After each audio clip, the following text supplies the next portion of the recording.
Cracks me up. I always try to end on the same beat. Good morning. Happy Tuesday.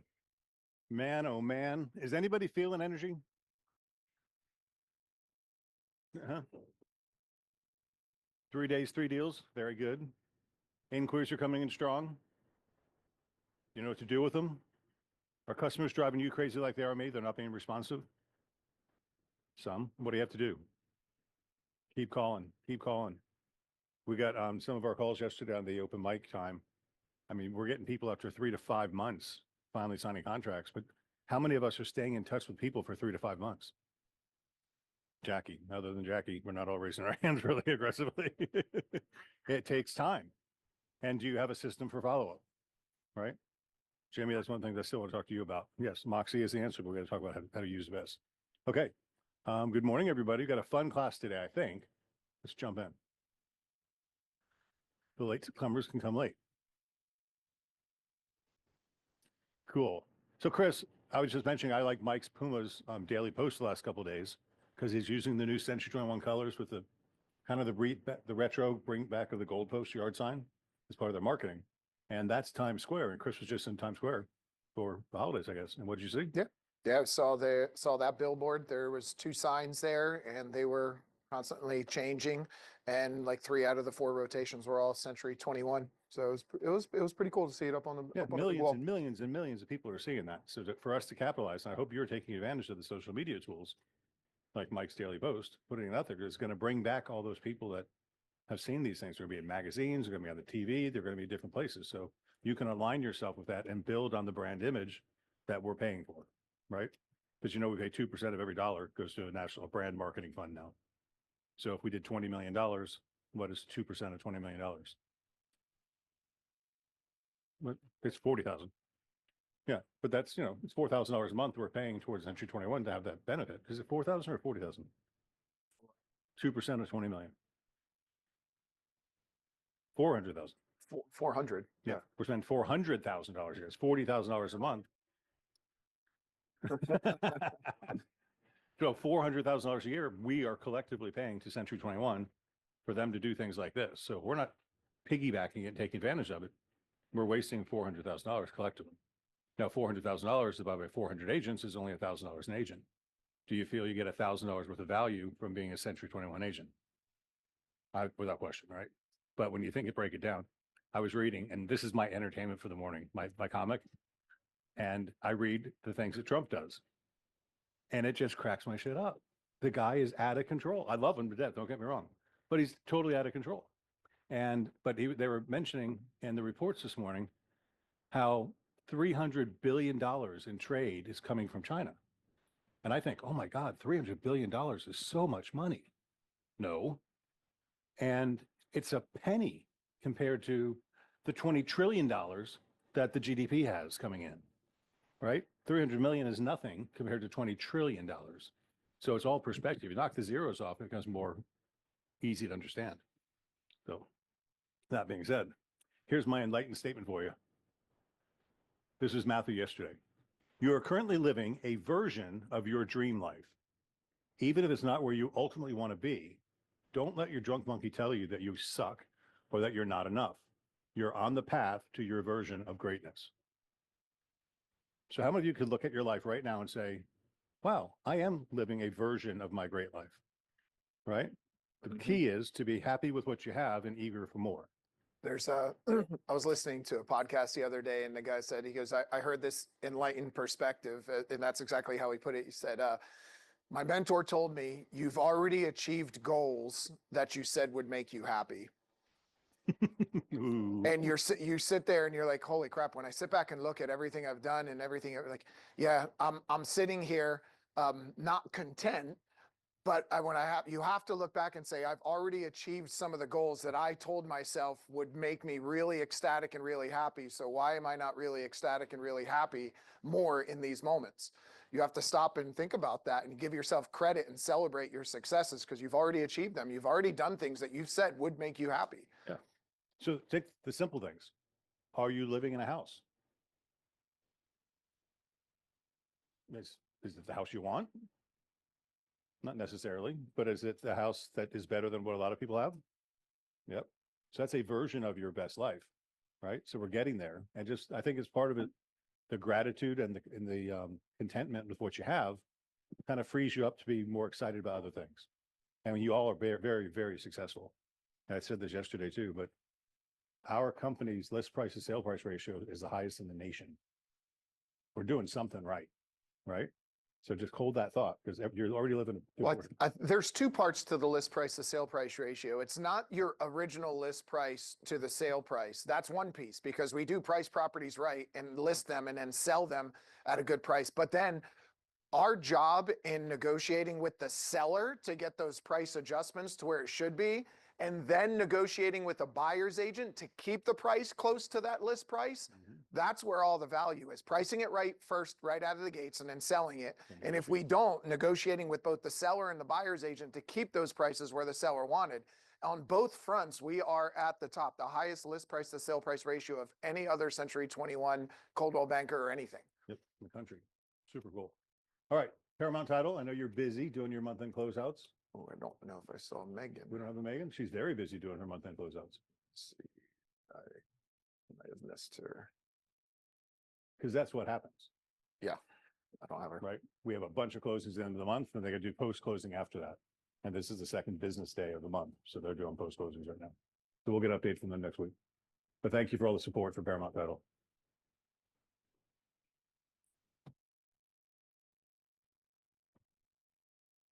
All right. Jeff, you want to talk about it? You want me to?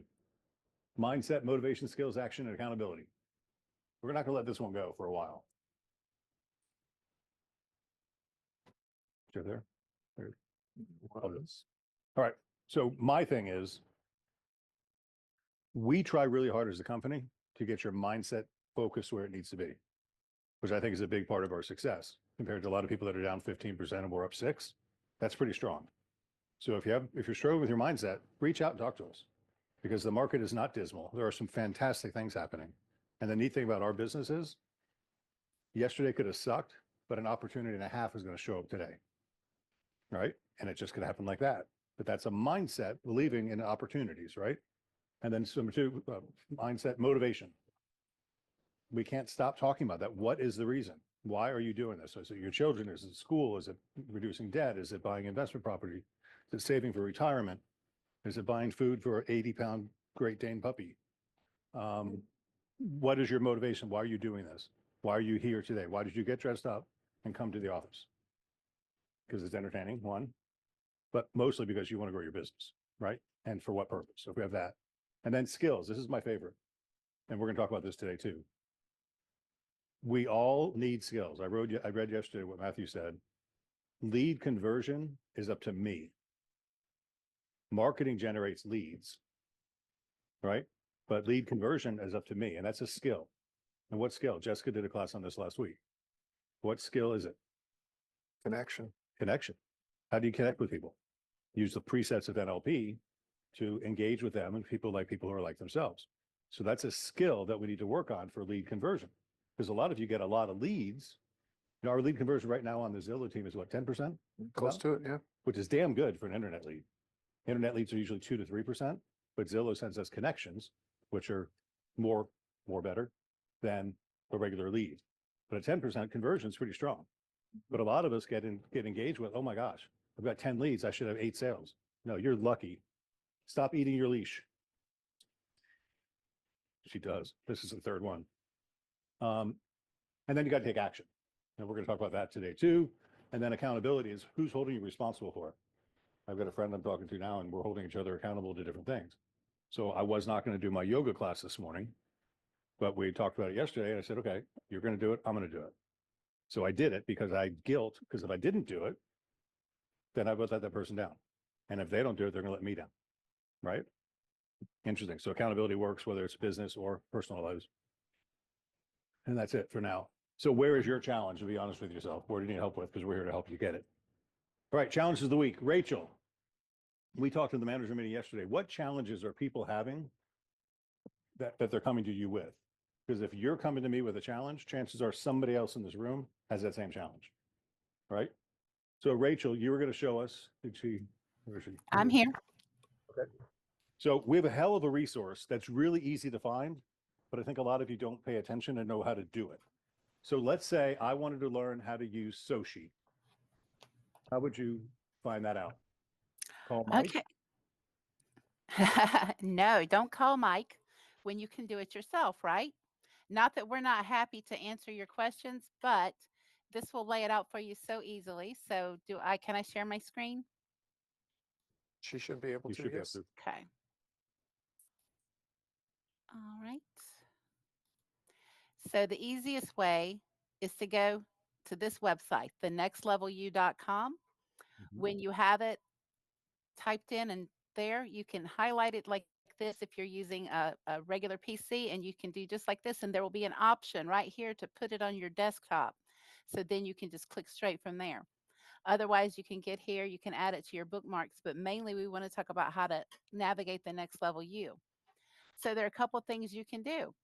I always like to use the hamburger menu, and if I wanted to know about Soci, I would come down till I see it right here, right? Really easy. Suppose I wanted to learn about anything else. They're all laid out here. If you can't find it here, or if it's easier for you, we have Mr. Beggins in the corner, the AI chatbot, and you can type a question. Like even if you had a seller, say we wanted to know that I have a seller. Now what?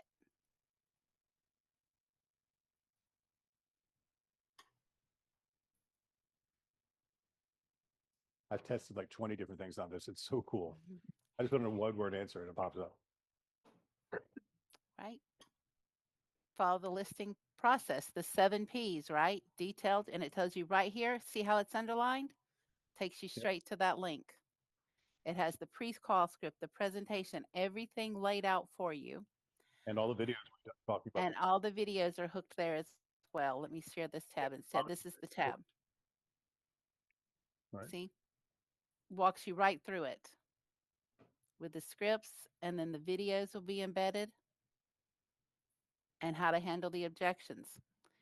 So if you just wanted to see the buyer presentation, you can tell it to show you. But whatever you want to see, they're laid out here. If you can't find it there, use Mr. Beggins. Easy peasy lemon squeezy, right? Right. So we're frustrated because a lot of times we get the same question over and over again. And the answer is so simple. Just go to nextlevelu.com and type in what you're asking for. It's going to be right there.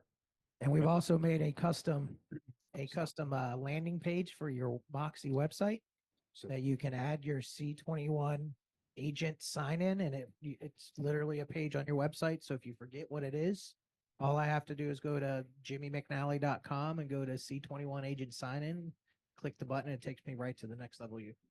see, that's a problem. We have too many options. Oh, Pick the wrong one, but that's so cool. So you can do it for your well, website. yeah, and I think if you're logged in with is this right, Jimmy? I'm always just logged in with my Gmail account on my computer. So when I hit the Next Level U, I just continue with Google.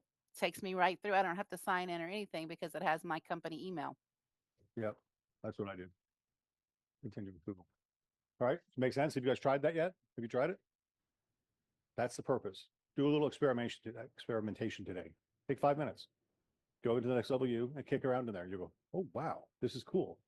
So Yeah, I would challenge you as you have questions when they come up, working with a broker agreement, working with, I don't know, making a social media post, wanting to understand how to use, maybe one of our toolkits where you're going to start prospecting for sale by owners. Mhm. I challenge you to go and type into Mr. Beggins and ask the question that you're looking for, and you'll see the information on EBBAs and what to use and when to use it, and filled out versions of all that kind of stuff. So it's all there for you. And we're still here. I'm not saying we're not, but these are just small, easy little ways that you can just jump in and see if you can find that information.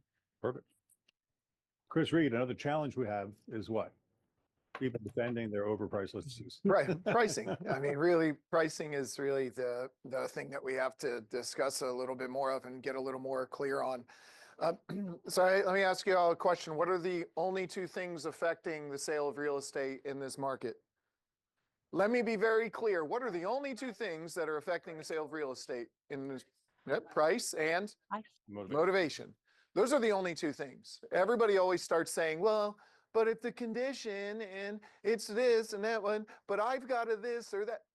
You can overcome all of the other conditions that you keep talking about and bringing up with either price or your motivation.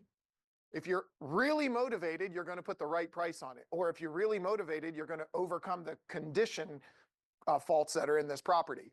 So we just have to get really good at pricing, and we have to start telling the truth. There's a reason why if a property expires, it's 40% more likely to sell if they list with a new agent. There's a reason why. It's because the first agent was afraid to tell them the truth. You know, I'm going to make this up. I just think this is the perspective that's going on. I think the first agent was afraid to tell them the truth, or afraid to stand up to them and tell them the truth about the price or condition so that they could get their motivation where it needs to be. I really feel that's the issue. And the second agent comes in, tells them the truth about the price. They put it at a lower price, and the property typically sells. Don't get me wrong. If you have crappy photos, guess what'll sell that property? Crappy photo. Better price. We'll sell a crappy photo property. Better photos might get you a better price, but again, the new agent comes in and tells them the truth about what's going on with their price or motivation. So I think we just need to get better at price and telling the truth. One tool that I've been using to really help convey that is a weekly seller email. And I've shared this with quite a few of you. And when I've been using this with all of my sellers, that when I have them, they come to me and ask me when we're going to reduce the price. All I do is put a really detailed email together with, this is what's active, this is what's pending, this is what's sold, this is where your views are, this is where your saves are, this is where your showings are, this is the feedback we got, here's my recommendations. Here's Zillow, here's MLS, here's what the agents are saying. And it's all right in front of them, and they literally come to me and ask me, all right, when should we reduce the price? Because they're seeing from their perspective what is going on inside that market. Instead of me just telling them, how many people need to be told something? You guys come all the time. I told them, I told them, I told them, I told them. They just don't get it because they need to be shown it. Some people need to see it. Some people need you to sit down with them and go on Zoom and be more kinesthetic with it, more kinetic with you. And they need to be told, they need to be sold, they need to be shown, and they need to hear it. Like they need to do all of those things together. And all we're doing is telling them, oh, we got to lower the price. So really pricing is going to be the big key here, is making sure we're not overpricing a home. It's very easy to overprice a home. It's not so, it's actually pretty hard to underprice one. If you put any of your listings, if you listed them for $50,000 below what they're listed for right now, what would happen?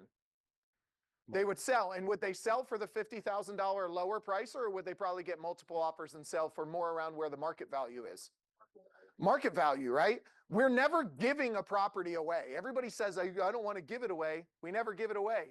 We sell it for what the buyer's willing to pay the day they decide to buy, because you need to sell. We never gave it away. That's what the market was trying to tell us it was worth in that moment. So everything we're doing is trying to test the market, see what the buyers are willing to pay, but you also have to have the right communication to get the seller to the right price if we start out too high, or if we're not getting the attraction that we want. So utilize the tools that we have. We've got weekly seller emails. We've got scripts that you can use. We've got managers and brokers and other agents that are available to sit down and go through pricing with you.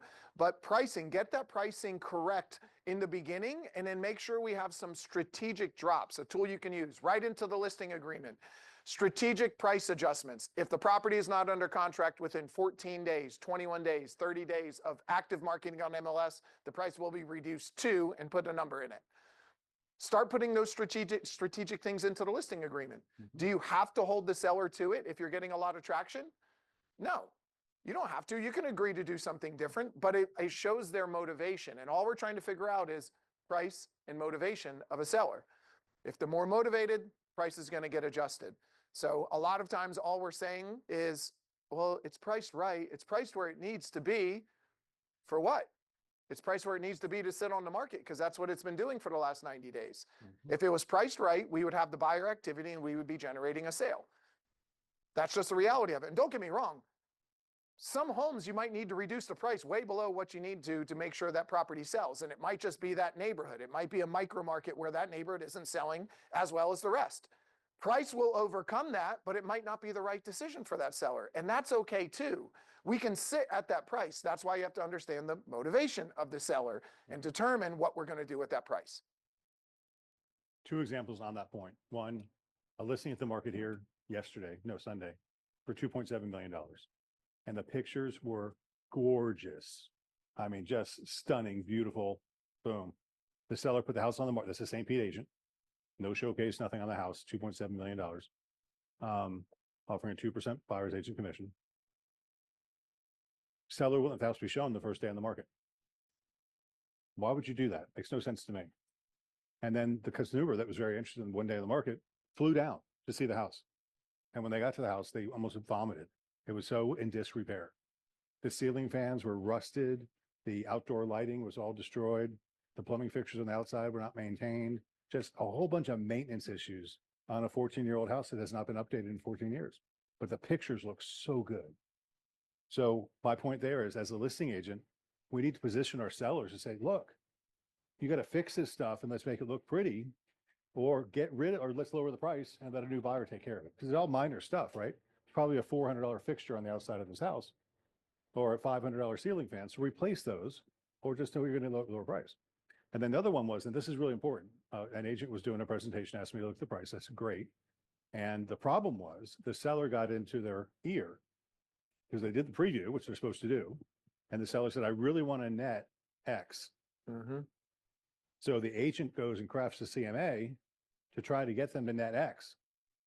Not how it works. Mm-mm. And so the agent came in with a number substantially lower than X and asked me my opinion. I said, you're smoking crack too. Because I looked at all the other, and this was a Moxie presentation. So when I clicked on the map and I clicked on the button, it highlighted the picture. I clicked on the picture and it showed me all the other pictures. Every other house it was competing with had matching floors.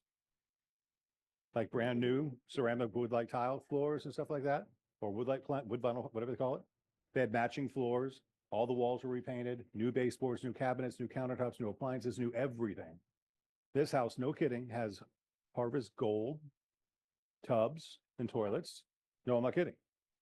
It's an avocado green mixed in with the gold on the tile walls. It's got diagonal cut tile on this bathroom, but a very nice tile in the living room. And then really ugly carpet in the rest of the house. Ooh. Yeah, there's another challenge that comes with, overpricing and doing a net sheet. You show the seller a number. And when you're trying to meet their number and you show them a number, and then we agree to list it at that high number just because, hey, we're going to reduce the price, blah, blah, blah. They didn't hear any of that. They're counting their dollars at the higher number. Yep. And it's on the market for 7 days, nothing, 14 days, nothing, 21 days, nothing. You say, okay, it's time to reduce the price. No, I'm firm on my price. And then what do we call them? Crazy. They're crazy. They said they would do this. They're counting the dollars. They're counting the $500,000 they're going to make on that sale. And they've been counting them for 3 weeks. Now they're emotionally attached to that because they're counting on that to buy their next house or do their next move. And now you're telling them they're only going to make $450 and they're getting pissed off. And they're saying, no, I'm firm on my price. I need that 500. It was never going to get it in the first place. Mm-hmm. And we allowed that to happen because we didn't control that conversation in the beginning. Yep. And your presentation gives you the power to take that stance. I'm the professional. John. If we have the reduction in the listing. Yes, you would need to notify. Back office can't keep track of 600 listings. No, they don't need a signed form. The form that just hit it with an email. Listing agreement is signed by the buyer and seller agreeing to reduce the price on these dates. All you have to do is let the back office know that Time to reduce. Please see listing agreement, additional terms, reduce the price on this date to this number. You probably want to have that discussion with the seller before it happens so they don't get pissed off when it happens. But have that discussion and do it. Cool. All right. Next point, Samantha, you're having some challenges. And for the record, the challenge is not with you guys for the most part. Go ahead, baby. Well, speaking of that, I do have 9 contracts in my review queue that don't have buyer broker agreements or showing agreements. And it's a buyer brokerage agreement. So it's with the brokerage, and that's, you're not going to get paid if you don't have the right paperwork in place. And I don't like being the big meanie who won't let you get paid. But my job is to protect the brokerage. So when those closings come up and, I've been asking and asking and asking, and then I know that the agent's going to get upset because they're not getting paid, but that's kind of the harsh truth of it. You should have a buyer broker agreement signed before you even go under contract. With Show it and it be in your loop. Mhm. You You can can have a showing agreement signed, a property pre-touring agreement signed if you don't want to go for the full buyer broker agreement, but you need some kind of buyer representation agreement before you even go under contract. So So the Sam, what's fact the that I have 9 contracts is a little troubling, but meet? It's at an open house. I don't need a BBA because it's my listing. I'm working for the seller. Now, if I want to get a commission from Chris, that's a different story. But Chris says, hey, I'm also interested in this house down the street. Now he's engaged my assistance, so I need to get a BBA. Right. So best practice, in your opinion, is what? Create a loop for Chris Reed buyer, mhm. right? Send it to him in dot loop, let him e-sign it. Now it's in the loop. And then when Chris converts into a contract, we'll change the loop name from Chris Reed buyer to 123 Any Street Reed. Right. And the buyer broker agreement is already in there. Then we'll just add a new folder for the contract and add a new folder for the closing. And they're already built in there. Right. So that's kind of the best practice to do, because if not, you have these buyer broker agreements. So where the hell are they? In your trunk? So, okay. What's the other challenges you're seeing? Compensation agreements. The compensation agreements, I think we've got it nailed down. I think the co-broke is confusing us a lot of the times. I just had an agent call me last week and her loop's fully approved. She's got the compensation agreement that's seller to buyer's broker, and it's written in the contract that the seller will pay 2% of the commission to the buyer's agent. What it shouldn't be written in the contract, but it is. And she has the compensation agreement. And the agent came and she called me and she's like, I really don't know what to do. The listing agent, her broker is now telling her that she's got the wrong compensation agreement, and she's asking me what to do. And I'm like, first of all, not your problem. You don't have access to her listing agreement to know what those terms are. If her broker is telling her she needs a seller's broker to buyer's broker compensation agreement, maybe that's true, but that's up to them to decide per the terms of the listing agreement. And that's a lot of the times what I'm telling our agents when they turn in something and they have the wrong compensation agreement, or the buyer's agent submitted the wrong compensation agreement and they signed it. We have to have the right version, because you don't want the seller on the hook to pay 2% and the seller's broker on the hook to pay 2%.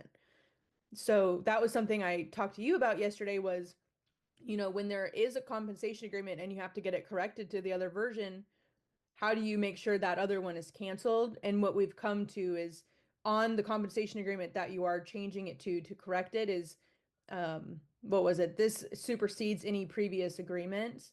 And that just wipes it clear. You're clear that this is the one we're using. So if you're not paying attention and the seller or the buyer's agent submits a compensation agreement that's seller's broker to buyer's broker, but your listing agreement is that the seller will pay, you need to make sure that that seller's broker compensation agreement is not in play, because they could come after you and collect 4% compensation. Obligated to pay a commission when the seller's paying. Now, if we have an agreement where the seller is paying this brokerage, then this brokerage will gladly pay the buyer brokerage. But if our contract says seller's paying buyer broker, then don't say seller's broker is paying buyer broker, right? So that's what Sammy's saying. And that, so if that happens, so there's a correction, a corrective contract, an addendum, then we got to negate one of them. And the way to do that is the one that's valid, say this one supersedes any previous versions, and that'll wipe out everything behind it. Right. And then in dot loop, it's real simple. Just put it on top of, it'll archive the one behind it, and you'll have the right form in the document. Mhm. And if you ever have questions, you're not sure, you're confused, just email me and ask. I'd rather you ask and make sure before you do anything than have to correct it after the fact too. So just reach out. We're here to help you. And the other thing I have before I get off is that the addendums GG and FF, when they're marked off on your contract, just like a condo rider, just like a lead paint, that addendum needs to be attached to the contract. So I've seen it in the last couple days, addendum GG has been marked off, which is the one that needs a compensation agreement attached to it. The agents are supplying the compensation agreement, but not the GG addendum. And they think that suffices. They think that having the compensation agreement is what GG is for, but GG is an actual addendum that you have to pair with the right compensation agreement. So I am asking for that GG form or to have it removed from the contract. So that's GG just another. Subject to the seller honoring the buyer broker agreement, Mhm. giving you protection. Because No, without that, GG says this offer is subject to a compensation agreement being executed between buyer and seller, buyer broker and seller broker. that's what I meant to say. Yeah, that's it. That just says it's subject to that. So it's the addendum adds the compensation agreement to the contract and makes it part of those terms in a negotiable term, which is why a lot of agents are checking. This is why it's wrong to check the other box and write compensation agreement in and throw that into the contract. The compensation agreement isn't between the buyer and the seller. You just added a form that's between two separate parties that's executable by outside parties to the buyer and seller contract. You're supposed to use GG to get that to attach so it becomes part of all of it. And then FF is when they're offering 2 and your buyer wants you to get 3. So that's going to pay the difference between the 2 and the 3. Yeah. Chris You and I got were it. talking about this morning, and one of the things that, I brought up is it's okay to educate other agents too, if you understand. Like, I know a lot of agents get frustrated when they get the wrong thing. They're like, oh my gosh, their broker's not. Look, just like we have more information when it comes to real estate as a realist, like we have a role to play in this, and they're going to continue to come with the wrong stuff all the time. But if you understand it and you can help inform and educate the other agents, that's okay. There's nothing wrong with that. Let's teach everybody else to use the right forms and the right things. And then in time, we were not going to have, as many issues if you're comfortable doing something like that. I want to go one step further. If they're lost and need help, send them to me or send them to Chris or Jimmy or Kat or Joe or somebody. We can go to Mr. Beggins and do a buyer broker class, click the link, copy the HTML and send it to them by text. Hey, here's a class we just did. And they're going to go, my broker doesn't teach like this. And then Well, you that's the get other an reason I interview said for that us. too. Well, they want to be taught, right? Just because they're not smart yet. We can make them smart. Okay, Sammy, that cover everything you want to cover? Cool. Did that help you guys? These are the challenges we're going through? Cool. I thought this was a good idea. Open mic Monday. We're getting 16, 17 people. About 8 or 9 are turning their cameras on. That's kind of fun. But we're having nice engagement coming through. So we're going to keep doing that and see how things are working. But good questions are coming out. So that's cool. Like, hey, you talked about this. Where'd you get that stat from? All right. That's good stuff. Have you loaded and used your new buyer presentation? Please do that. It's going to help you close these deals and get the higher commissions. Number 2, Global Home is no more. Welcome AHS, American Home Shields. And Carrie will be here on Thursday. So she's our guest for Thursday training. So we're going to learn more about American Home Shield so you know what they offer and how to sell it. And I'll tell you what, in today's market, with these houses going through all the problems they've had, makes more sense than ever to sell a home warranty. So learn how to do that on Thursday. The Zillow's challenge is something I like a lot. The idea is to take 5 calls a day because most of us aren't prospecting like we are supposed to. But if you've got 5 people that own a home and you looked up on Zillow, took a screenshot and said, hey, John, I noticed Zillow says your home is worth $325. How do you feel about that? And this is a friend or somebody you know. Is there a chance they're going to reply to you? Yes. And they might engage in conversation. If you did that 5 times a day, 5 days a week, how much? Well, 5 times a day, how long would that take? Go to your phone, find the property, screenshot it, send a text. A half hour would be more than enough, right? So it's a half hour a day of prospecting. And if you do it 5 days a week, maybe one would say, if my house is really worth that, because I bought it 6 years ago for 300, now you're Zillow saying it's worth 550. Holy shit, I got an extra $250,000. I can get a whatever. Opportunities, right? That's real simple prospecting. Hey, come here. Uh-oh, he's going to Mike. Yeah. Zillow Showcase, right? Thank you. We did over 30 showcases last month. It's making a difference because I'm seeing the heavy hitters that have all the listings. Guess what they're doing? Showcase on everything, right? So to sell 30 last month, that's one of our best months ever, which really helps a lot because I went on a limb for that. Oh, click on that link if you would. It's a short video. Century21events.com. This is the top agent retreat at the Disneyland Resort. They say Anaheim, California. No, it's at the Disneyland Resort. That's much more fun than Anaheim, California, right? Click on the more details. Scroll down. Short little video. Just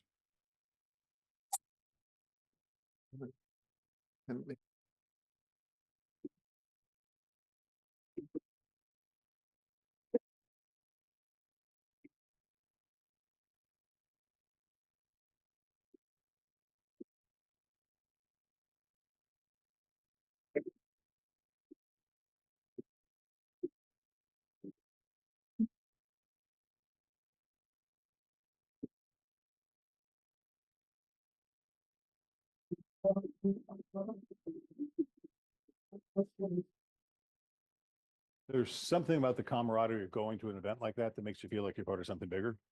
And sometimes you guys need a break to get away from the normal, get kind of fired up and then come back with a new attitude. It's a great way to do that. It's Monday is registration and a welcome reception Tuesday. And there's an afternoon session on Monday too. So you can go through this thing at century21events.com and that'll give you all the history of what's going on. So if you're a top agent, Masters, Ruby, Emerald, Diamond, or Centurion, you're invited. You have to be invited to get qualified to go. But look at that. That's just kind of fun. So you can spend time in the classrooms. You can spend time by the pool. Anaheim, California is actually a nice climate and it's been pretty gloomy here. So not a bad idea. They're even giving discounts for Disneyland tickets. Are they? Yeah. Oh, cool. Yeah, if you go I to mean, they're Disney not World a lot, huge. you'll see how small Disneyland really is. Disneyland is tiny. So that's kind of cool. So if you're a top agent, I'd really consider going to that, right? What are W-9s and where do you find them? Here's what happens. You guys go to Lennar or D.R. Horton and you sell a house and they go, hey, Kenley, in order for me to get you your commission, I need a W-9. And what happens? Hey, Craig, I need a W-9. Right? It happens all the time. Right? So we have lists with Beggins, we have Beggins Enterprises, we have BE3. So a W-9 is a tax form that says, hey, US government, we gave Century 21 money. That's what a W-9 is. So the builders want a W-9 from us so they know who to report our earnings to. Real simple. So where do you get them? Who knows? Susie and Joy. Let's kind of get the staff off those little tasks. No, .loop. You go to .loop and type in W-9 in all documents. And you got to choose Beggins Enterprises, list with Beggins, or BE3, whichever one's appropriate for you. And the W-9 is right there. Download it and you'll have it on your computer forever. You don't need to look for it anymore. And you can use a 2025 W-9 versus a 2024. Hell, I've got 2019s in my database because I used to store them on my hard drive. But now they're in .loop and I just signed them all for the 2025. So they're all there and really, really easy to reach. Generally, you'll need them only when you're selling a new home. Best place to go is .loop. Yep. Google Drive. I've gone in No, and don't go to Google Drive. yeah, It's got old shit in it. go to .loop. We'll always make sure the updated one's there. Yep. Are you taking advantage of Sochi? Mike and Jimmy did a class on that last week. This has been important. I said this yesterday. What a thing to do. Call every client. What do you need to call a client? Is there a reason? A reason, right? What's coming up at Homestead? Did we miss that deadline yet? No. No, it's by the end of February. March 1st is the deadline. What's the penalty for not having Homestead? You lose you lose the cap. So your property values, if it goes up 8%, it's going to go up 8%, not 3%. You lose the $50,000 exemption and you lose a portability exemption. It just delays. It's another year of not paying capital gains tax on up to 250,000 as an right. individual or 500,000 as a married couple. 4 major benefits of having Homestead. And you're going to look like a caring person. And it does happen. Who should be delivering the Homestead news? I would say the real estate agent. But who do we rely on to do it? Title company or the lender, right? The lender says it's not my job. Title company says it's not my job. It really is our job as the realtor to do it or to make sure it's done, right? So what a great thing to call even past clients. I've told you about my neighbor who's owned the house for 5 years and did not have Homestead. And she's lived in it for 3 of the last 5 years and could have had Homestead 3 years ago. Grandfather her house at 800,000 or 900,000 instead of $1.1 million. And it cost her thousands and thousands of dollars a year into perpetuity for missing that window. And she didn't know because her agent didn't tell her, her title company didn't tell her, and her lender didn't tell her. Shame on them. This is just a Matthew Theory thing I took last week. Marketing is lead generation, right? So marketing generates leads. Is that important? Or leads have any value? No. Leads have no value until you close them, right? We all have a bucket full of leads. So marketing generates leads. So I'm fighting with, I've been at ULA example. ULA is United Landmark Associates. They're an advertising agency that's working with my developer on Hammock Bay, and I don't need them. So they want to spend like $300,000 marketing to generate leads. And they're showing me the ads they're going to write. And they're beautiful. There's dolphins swimming, and there's beautiful homes and yachts and cars and G-Wagons pulling out the gate. And they didn't put a price. So what's going to happen? I'm going to get a shit ton of leads, right? And they're going to say, how much? And I'm going to say $2 million. They go, oh, Click. click, done. Now the marketing company's going to look really smart because when we generate all these leads, your salespeople can't close them. Yeah. How many leads? How many leads does Zillow say they generated? 100 million leads they say they generate every year.